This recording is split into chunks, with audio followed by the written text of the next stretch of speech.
B'allokazzjoni addizzjonali rekord ta' 5 miljun euro, il-kunsilli lokali f'pajjiżna se jingħataw spinta ġdida biex ikomplu jsaħħu l-ħidma tagħhom fil-qalba tal-komunitajiet f'diversi inizjattivi minn attivitajiet kulturali sa proġetti infrastrutturali u t-tindif. L-iskemi wkoll jinkludu attivitajiet kulturali u tradizzjonali li jkomplu jsaħħu l-identità kulturali tal-lokalitajiet. Waqt is-snedija tal-allokazzjoni, is-Segretarju Parlamentari għall-Gvern Lokali Alison Zerafa Civelli enfasizzat li dan l-investiment jibqa' priorità ewlenija għall-Gvern kif iċ-ċittadin jibqa' fiċ-ċentru tal-politika tiegħu. Hawn innotat li l-allokazzjoni din is-sena hi waħda rekord u miljun euro aktar fuq is-sena l-oħra. Se nkomplu ninvestu fil-lokalitajiet Maltin u Għawċin, se nkomplu fuq kollox ninvestu fin-nies u fil-familji.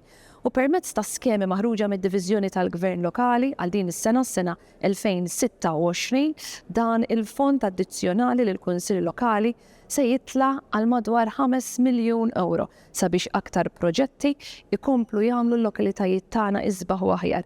Aktar familji Maltin u Għawċin ikomplu igawdu minn inizjattivi u idejat li joħorġu mill-Kunsill Lokali għaliex ikunu semgħu lin-nies l-iżgħar u l-kbar. Is-sena l-oħra diġà kien hemm sem rekord mill-kunsilli b'6 skemmi differenti u allokazzjoni ta' aktar minn 4 miljun euro. Permezz tagħhom kienu ġew organizzati 61 attività kulturali, 50 attività tal-karnival, 53 inizjattiva ambjentali, 45 kapitali u 9 oħrajn fil-manutenzjoni jew is-sosten ta' proġetti infrastrutturali.